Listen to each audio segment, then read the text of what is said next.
오늘 이 시간 함께 볼 말씀 시편 105편입니다. 시편 105편 말씀, 오늘 긴 말씀이지만 또 길다고 해서 내용이 복잡한 것이 아니고요. 길수록 내용이 하나로 이렇게 잘 연결될 경우가 많습니다. 오늘 시편이 그런데요. 105편 말씀을 우리 첫 절부터 해서 마지막 절까지 한 목소리를 같이 한번 읽어보겠습니다. 시작. 여호와께 감사하고 그의 이름을 불러 아뢰며 그가 하는 일을 만민 중에 알게 할지어다. 그에게 노래하며 그를 찬양하며 그의 모든 기이한 일들을 말할지어다. 그의 거룩한 이름을 자랑하라. 여호와를 구하는 자들은 마음이 즐거울지로다. 여호와와 그의 능력을 구할지어다. 그의 얼굴을 항상 구할지어다. 그의 종 아브라함의 후손 곧 택하신 야곱의 자손 너희는 그가 행하신 기적과 그의 이적과 그의 입의 판단을 기억할지어다. 그는 여호와 우리 하나님이시라. 그의 판단이 온 땅에 있도다. 그는 그의 언약 곧 천대에 걸쳐 명령하신 말씀을 영원히 기억하셨으니 이것은 아브라함과 맺은 언약이고 이삭에게 하신 맹세이며 야곱에게 세우신 율례 곧 이스라엘에게 하신 영원한 언약이라. 이르시기를 내가 가나안 땅을 내게 주어 너희에게 할당된 소유가 되게 하리라 하셨도다. 그때 그들의 사람 수가 적어 그 땅에 나그네가 되었고 이 족속에서 저 족속에게로 이 나라에서 다른 민족에게로 떠돌아 다녔도다. 그러나 그는 사람이 그들을 억압하는 것을 용납하지 아니하시고 그들로 말미암아 왕들을 꾸짖어 이르시기를 나의 기름 부은 자를 손대지 말며 나의 선지자들을 해하지 말라 하셨도다. 그가 또 그 땅에 기근이 들게 하사 그들이 의지하고 있는 양식을 다 끊으셨도다. 그가 한 사람을 앞서 보내셨으며 요셉이 종으로 팔렸도다. 그의 발은 착고를 차고 그의 몸은 쇠사슬에 매었으니 곧 여호와의 말씀이 응할 때까지라. 그의 말씀이 그를 단련하였도다. 왕이 사람을 보내어 그를 석방하며 뭇 백성의 통치자가 그를 자유롭게 하였도다. 그를 그의 집의 주관자로 삼아 그의 모든 소유를 관리하게 하고 그의 뜻대로 모든 신하를 다스리며 그의 지혜로 장로들을 교훈하게 하였도다. 이에 이스라엘이 애굽에 들어가며 야곱이 함의 땅에 나그네가 되었도다.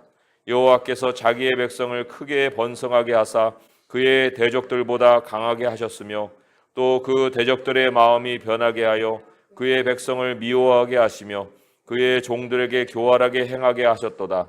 그리하여 그는 그의 종 모세와 그의 택하신 아론을 보내시니 그들이 그들의 백성 중에서 여호와의 표적을 보이고 함의 땅에서 징조들을 행하였도다. 여호와께서 흑암을 보내사 그곳을 어둡게 하셨으나 그들은 그의 말씀을 지키지 아니하였도다. 그들의 물도 변하여 피가 되게 하사 그들의 물고기를 죽이셨도다. 그 땅에 개구리가 많아져서 왕의 궁실에도 있었도다. 여호와께서 말씀하신즉 파리때가 오며 그들의 온 영토에 이가 생겼도다. 비 대신 우박을 내리시며 그들의 땅에 화염을 내리셨도다. 그들의 포도나무와 무화과 나무를 치시며 그들의 지경에 있는 나무를 찍으셨도다.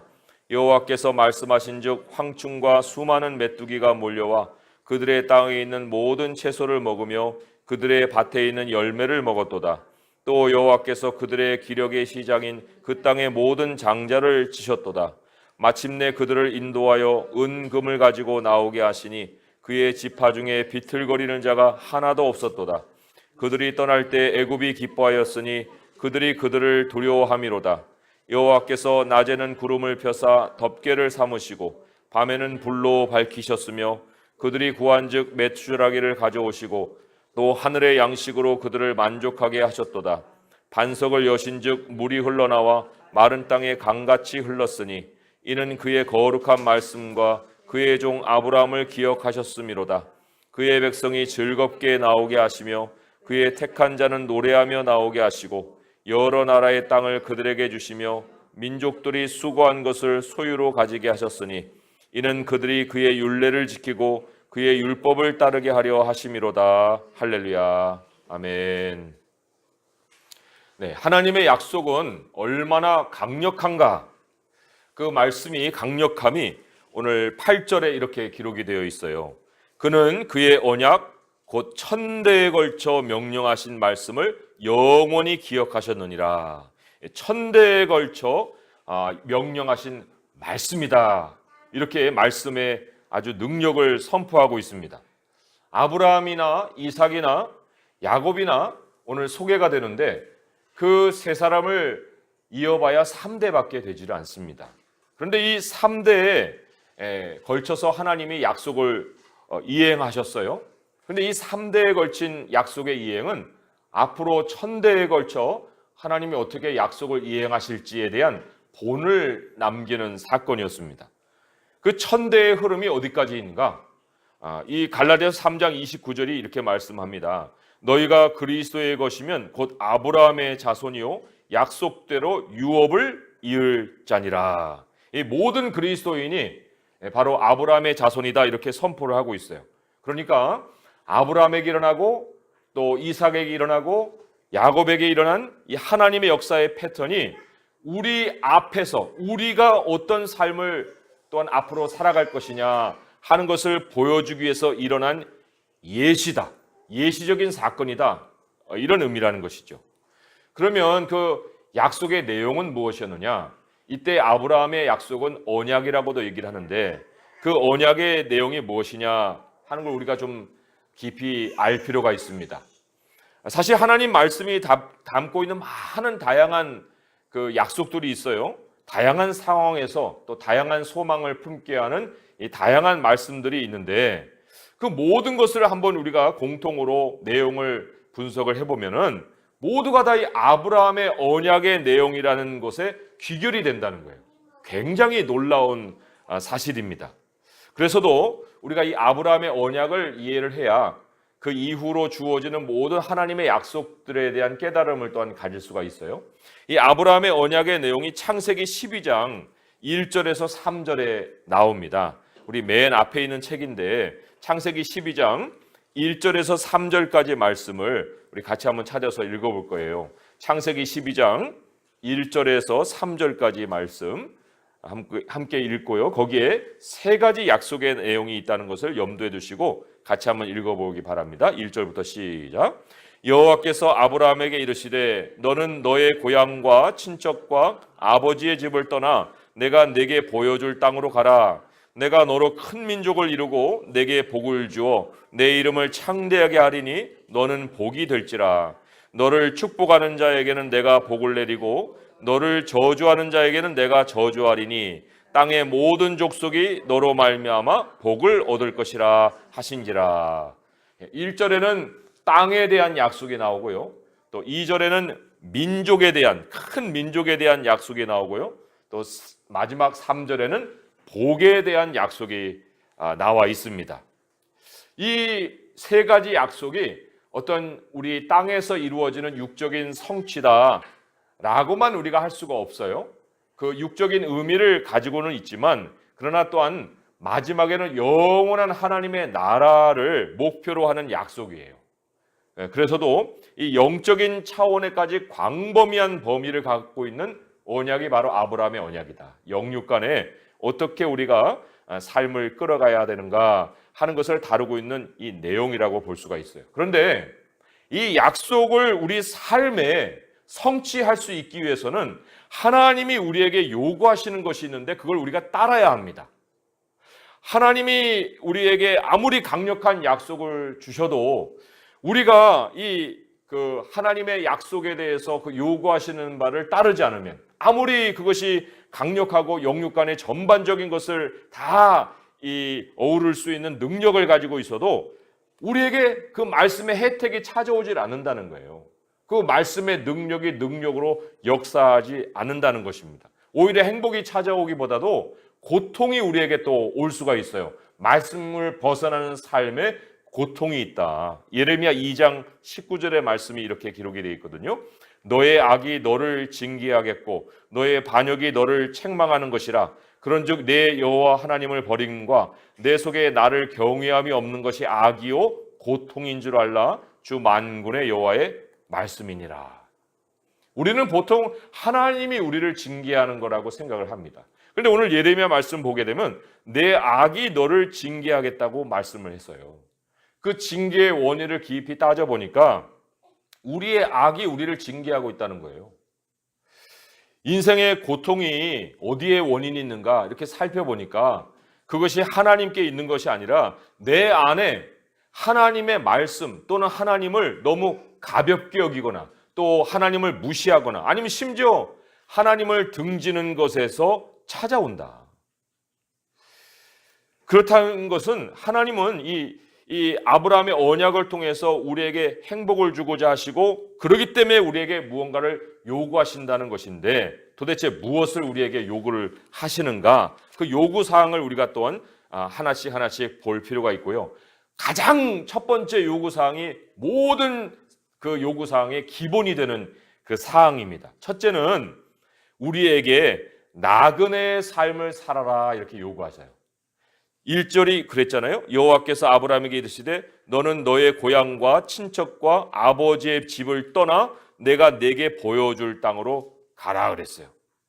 이 요구에 순종이 없으면은 두 번째 언약의 내용, 세 번째 언약의 내용, 그 언약의 내용에 대한 혜택이 불가능한 거예요.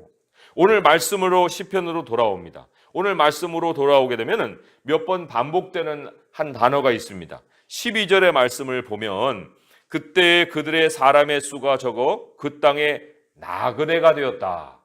나그네라는 말이 나와요. 또 23절에도 보면 이에 이스라엘이 애굽에 들어가며 야곱이 함의 땅에 나그네가 되었도다. 여기에도 이제 나그네가 나옵니다.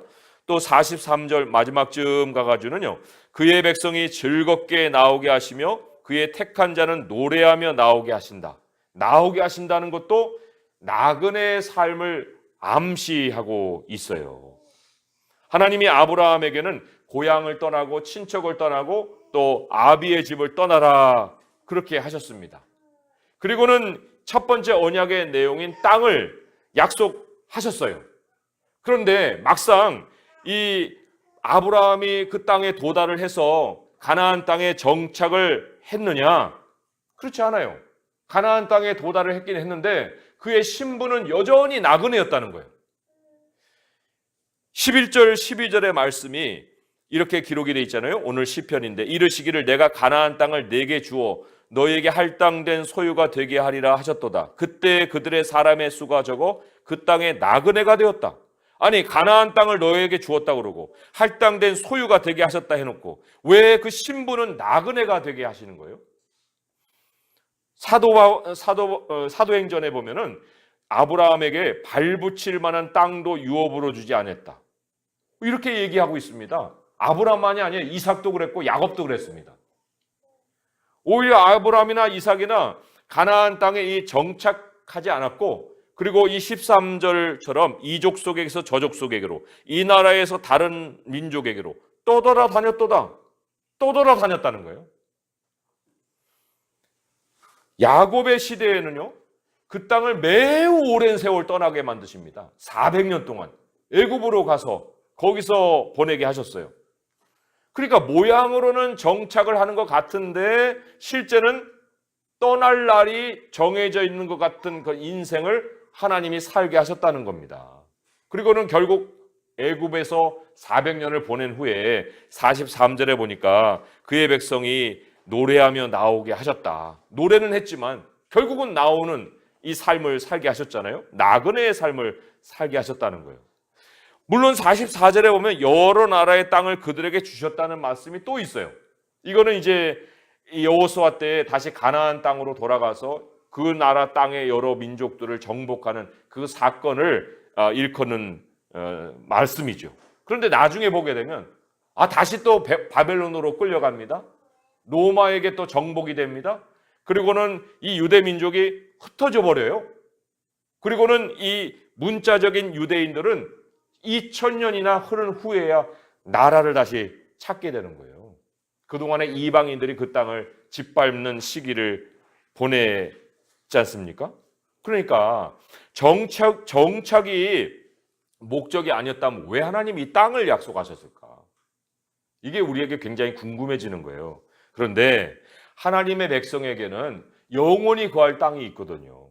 영원히 거할 땅이 있고 아브라함의 언약은 영원까지를 우리에게 가르치시는 목표이기 때문에 이 땅에 정착하는 거기에서 머물지 않고 하나님 그 이상으로 이끌어 가시려는 뜻으로 계속해서 그들을 이동시키셨다는 겁니다.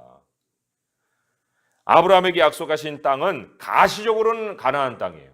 하지만 하나님의 영원한 땅으로 행할 수 있는 패턴을 가르치기 위한 그 땅이에요.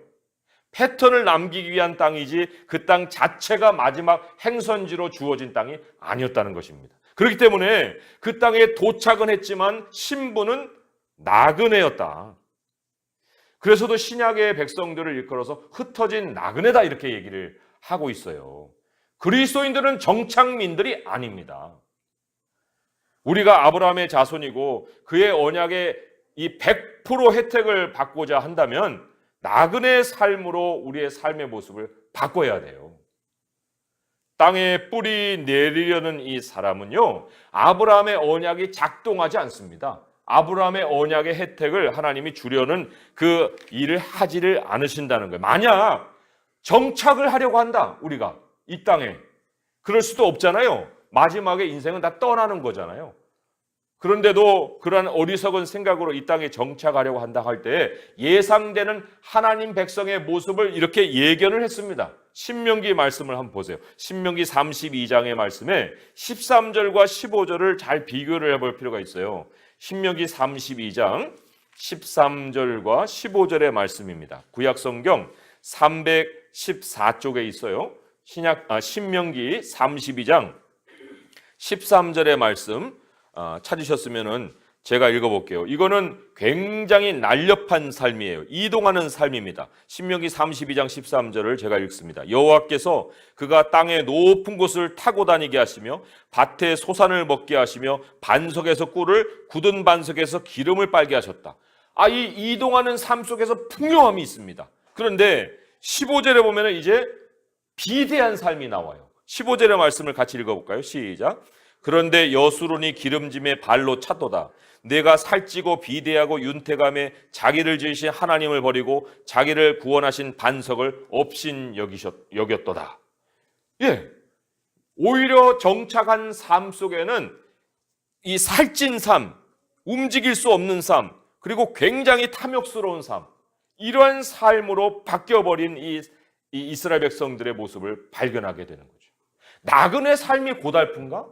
아니면 이 정착한 삶이 고달픈가? 무엇이 우리에게 행복한 삶일까? 그런 얘기예요. 오늘 말씀으로 돌아오면은 하나님의 능력을 구하라고 했습니다. 그죠? 3절의 말씀에 이렇게 기록이 되어 있잖아요. 그의 거룩한 이름을 자랑하라. 여호와를 구하는 자는 마음이 즐거울지로다. 여호와와 그의 능력을 구할저다. 그의 얼굴을 항상 구할저다 그랬는데 하나님의 능력을 어디서 구하느냐? 하나님의 능력이 행사하는 현장이 어디냐? 그 하나님의 능력을 맛볼 수 있는 그 능력이 역사하는 현장은 바로 나그네의 삶의 현장이다. 그래서도 14절 15절에 이렇게 얘기하잖아요. 그는 사람이 그들을 억압하는 것을 용납하지 아니하시고 그들로 말미암아 왕들을 꾸짖어 이르시기를 나의 기름 부은 자를 손대지 말라 나의 선지자들을 해하지 말라 하셨도다. 손대지 말라는 거예요.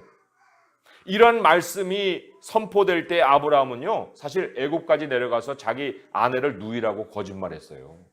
그 후손 이삭도 똑같은 일을 했습니다. 리브가가 내게 누이입니다. 야곱은 20년 동안에 자기 탐욕을 채울 만한 세월을 보냈잖아요. 그럼에도 불구하고 아브라함도 이삭도 야곱도 하나님이 이 말씀에 따라 건들지 마라. 그들을 건들지 마라. 왜 하나님이 그들을 그렇게 능력으로 지켜주셨습니까? 왜냐하면 그들은 나그네로 살았기 때문에 그래요. 나그네의 삶이었고 나그네였기 때문이었다는 거예요. 내가 나그네의 길을 거부한다. 나그네의 길을 거부하면요, 하나님의 언약의 축복을 내가 누리게 만드시기 위해서도 나를 나그네 삶으로 만들어 버리십니다. 이게 하나님의 의지예요. 아브라함 때는 하나님이 아브라함에게 가나안의 어떤 땅도 못 사게 만들었어요. 무덤을 위해서는 땅을 조금 사게 하셨습니다. 막벨라굴. 그런데 그 땅 사람들이 그거 외에는 아브라함에게 땅을 팔지도 않고 그 구입할 수 있는 기회도 얻지를 못했어요. 이삭은 매번 우물을 파는 어려움을 가졌습니다. 우물을 파면 메우고 파면 메우고 계속 이동하게 된 거예요. 야곱 때는 어땠습니까? 16절에 보니까 이런 말씀이 있죠. 그가 또 그 땅에 기근이 들게 하사 그들이 의지하고 있는 양식을 다 끊으셨도다. 양식이 없는데 어떻게 그 땅에서 삽니까? 그러니까 야곱의 가족을 아주 강제로 애굽으로 내려 보내시는 이 하나님의 손길을 우리가 볼 수가 있어요. 그리고 애굽 땅을 떠날 때는 또 어땠습니까? 25절에 또 그 대적들의 마음이 변하게 하여 그의 백성을 미워하게 하시며 그의 종들에게 교활하게 행하게 하셨도다. 애굽 사람들이 확 변해버린 거예요. 그래가지고 여태까지는 뭐 같이 살자 했다가 미워하고 교활하게 행동하고 떠날 수밖에 없는 상황으로 하나님 몰아가신 거죠. 우리는요, 사실 어려운 상황에 맞서려고 합니다. 어려운 상황을 만나면 뚫고 지나갈 수 있는 어떤 묘책을 자꾸만 찾으려고 합니다. 뭐 그래야 될 때도 가끔은 있어요. 하지만 우리의 상황이 꽉 막힌다. 더 이상 길이 없다. 정말 거기에서는 이 포기하고 주저앉을 수밖에 없는 그런 상황이다라고 할 때 우리가 빨리 깨달아야 될 것이 있어요. 그거는 하나님이 이미 다른 데다 길을 예비해 놓으셨다는 거예요.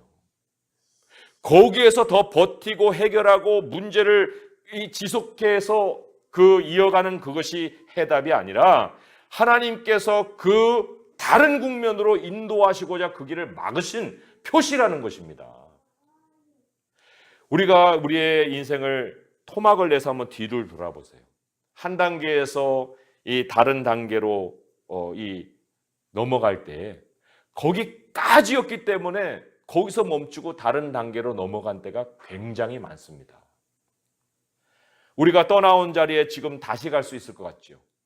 저도 목회를 여러 번 했지만 그때는 떠나면 또 볼 수 있는 성도들 같이 이렇게 인사를 했습니다. 하지만 떠나오고 난 다음에 십 년이 흘러도 다시 못 봐요. 하나님 나라에 도달할 때까지는 그 사람들을 볼 기회도 없어요. 그 단계가 마무리됐기 때문에 그런 거예요. 그리고 하나님이 다른 시작을 허락하셨기 때문에 또 오늘까지 온 겁니다. 뭐 잊자면 다 사건들이 다 연결되고 단계들이 다 연결은 되겠지만 마무리와 시작은 확실하게 구별시킨다는 겁니다. 그것이 나그네의 삶을 하나님 이끌어 가신다는 표시예요.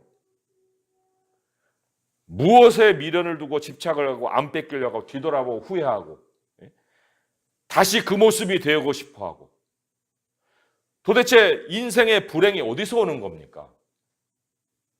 우리가 과거의 단계 속에 우리의 생각이 머물 때 그때 우리의 인생의 불행의 이유가 되는 거예요. 하나님은요 충분히 다음을 준비해 놓으시고 지금 문을 닫아버리시는 거예요. 그렇기 때문에 그 내 인생의 한 기간이 끝나는 것을 두려워할 필요가 없습니다. 거기에 막 매달릴 필요도 없는 거예요. 17절에 보게 되면 하나님이 요셉을 먼저 보내시죠. 그가 한 사람을 앞서 보내셨으며 요셉이 종으로 팔렸도다. 그리고 난 다음에 한참 후에 야곱의 가족을 애굽으로 보내십니다. 26절에 보게 되면 하나님이 그 종 모세와 그의 택하신 아론을 보내셨다는데 이 이스라엘 백성들을 애굽에서 빼내시기 이전에 이 모세라는 인물을 하나님이 몇십 년 동안 준비를 해놓고 계셨어요. 그리고 난 다음에 출애굽을 시키셨단 말입니다. 39절 이하를 보게 되면요, 여호와께서 낮에는 구름을 또 밤에는 불 그리고 메추라기와 하늘의 양식 만나와 물과 강으로 이 광야를 또 준비해 놓으셨어요. 그래서 이 이스라엘 백성들을 광야로 또 인도하셨다는 것입니다. 이 일련의 모든 과정을 통해서 아브라함의 언약의 이 두 번째 그 내용이 연결이 되는 거예요. 큰 민족이 형성이 되는 것입니다. 그냥 하나님의 백성이 만들어지는 것이 아니라는 거예요.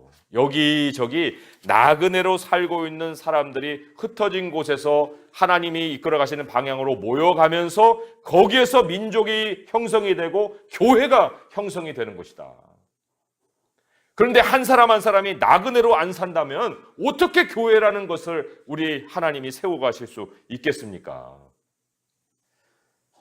그래서도 우리 이 교회 안에 정말 하나님께서 하나님의 백성을 채우시려면은 한 사람 한 사람이 나그네의 삶으로 바뀌어서 하나님께만 소망을 줄 수 있어야 하는 것입니다. 내가 이렇게 나그네로 살고 있고 교회를 이루어 가고 있고 함께 하나님의 나라를 향해 갈 때에 오늘 이 아브라함의 언약의 피날레라고 할 수 있는 이 마지막 세 번째 언약이 우리에게 엄청난 약속으로 현실로 찾아오게 되어 있는 거예요. 굉장히 강력한 하나님의 약속입니다. 이 강력한 하나님의 약속 하나가 우리의 인생을 보장하는 거예요.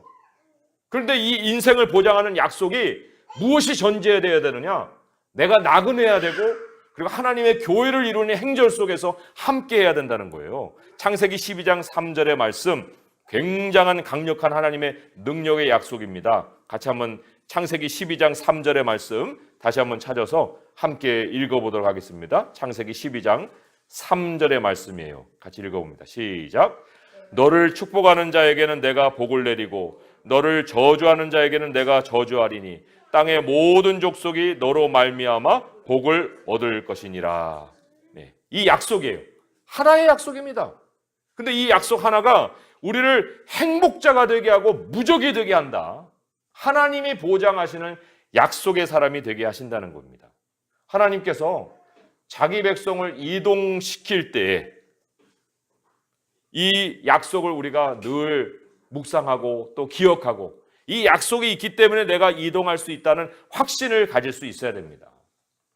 이동할 때만 하나님이 야 이거를 할래 저걸 할래 이렇게 두 가지 선택을 하게끔 만들어 놓지 않으세요. 기근을 보내셨다고 그랬고 미움을 받게 하셨다고 그랬고 또 교활한 행동을 보게 하셨다고 그렇게 말씀을 하셨는데 어떻게 그 상황에서 우리가 버틸 수 있습니까? 그런데 그런 상황에서 하나의 길로만 가게 몰아가시지만 일단 이동이 시작이 되면 철저히 우리의 삶을 보장해 주신다. 이게 하나님의 약속이에요. 오늘 말씀으로 돌아와서 하나님께서 아까 읽은 15절의 말씀만이 보장이 아닙니다. 이르시기를 나의 기름 부은 자를 손대지 말며 나의 선지자들을 해하지 말라 하신 이 말씀이 또한 우리의 삶에 아브라함의 언약이 이루어지는 것이기도 하지만 24절에 보게 되면 여호와께서 자기의 백성을 크게 번성하게 하사 그의 대적들보다 강하게 하셨다는 말씀도 있고요. 또 37절에 보게 되면 마침내 그들을 인도하여 은금을 가지고 나오게 하시니 그의 지파들 중에 비틀거린 자가 하나도 없었다.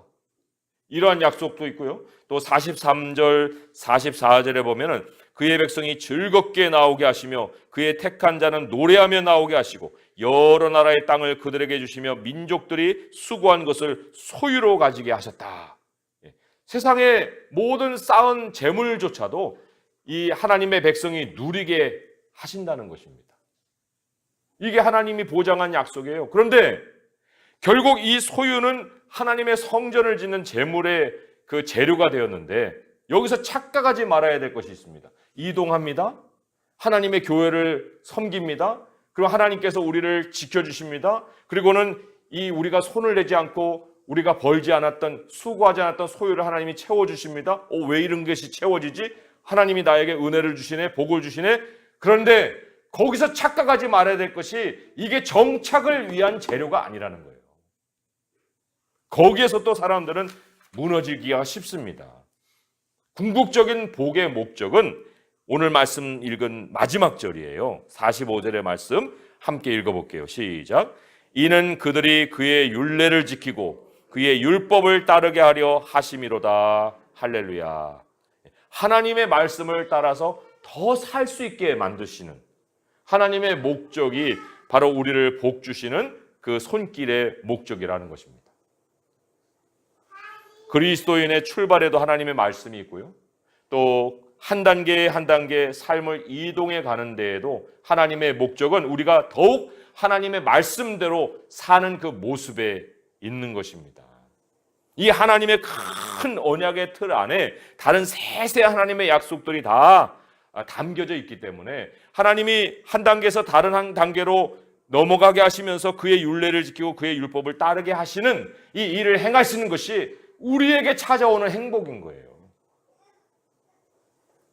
이제 우리 하나님의 능력을 구하라는 명령으로 이 시편을 시작을 했는데 지금까지 우리가 어떠한 기도를 했는지 모르겠지만 오늘 이 시간에 우리가 기도해야 될 하나님의 능력을 이런 거예요. 하나님, 지금까지 살아온 삶의 터전을 떠날 수 있는 능력을 주세요. 하나님, 하나님의 나라를 향해 갈 수 있는 나그네가 될 수 있는 능력을 주세요. 사람의 능력으로 안 되거든요. 그리고 오직 주님의 인도하심에 순복할 수 있는 능력을 주세요. 이 기도를 우리가 오늘 이 기도회 때 드릴 수 있어야 됩니다. 하나님은요, 우리가 작은 자일 때 큰 능력을 주십니다. 수가 적을 때 하나님이 이들의 모든 삶을 보존해 주셨다고 그랬습니다. 우리가 떠돌아다닐 때 하나님께서 우리를 더 보호해 주신다는 거예요. 그리고 하나님은 우리가 없을 때 더 세상의 소유를 우리 안에 은혜로 맛보게 하시고 우리가 이동할 때 기적을 체험하게 하십니다. 예수 그리스도로 말미암아서 아브라함의 자손이 된 우리이기 때문에 천국이 우리의 최종의 목표이고 오늘도 내일도 우리 주님과 동행하면서 하나님의 능력으로 이 삶을 힘있게 사는 것이 우리들의 마지막 소망입니다. 그러한 소망이 우리 성도들에게 충만할 수 있기를 주님의 이름으로 축원드립니다. 기도하겠습니다. 하나님 아버지, 감사합니다. 오늘 말씀을 통하여서 우리를 주의 말씀으로 다시 이끌어 주시고 우리의 삶이 어떠한 모양인지를 또 되새겨 볼 수 있게 하시니 감사합니다. 하나님, 세상과 또 세상의 사람들을 바라보면서 우리도 그들과 같이 그들의 모양을 따라서 그들의 삶의 모습을 가지려고 또한 애쓸 때가 있습니다. 하나님, 그러나 그들도 모든 것을 쌓은 뒤에는 다 아버지께서 부르시는 날에 돌아갈 것이고 모든 것을 다 놓고 돌아가는 나그네일 뿐입니다. 아버지요, 일찌감치 주께서 우리를 나그네로 부르신 것을 깨닫게 하셔서 이제 주의 말씀과 동행하게 하시고 아브라함의 언약을 또한 우리에게 주사 그 내용을 다 혜택으로 선물로 주고자 하시는 하나님의 뜻을 깨달아서 우리가 첫 출발로 나그네의 삶으로 먼저 시작할 수 있도록 하여 주시옵소서. 하나님, 이 시간 우리들의 마음을 천국에 두게 하시고 땅의 모든 욕심을 내려놓고 아버지를 향해서 입술을 크게 벌려 능력을 구할 수 있는 시간이 되게 하여 주시옵소서. 예수님의 이름으로 감사하며 기도합니다. 아멘.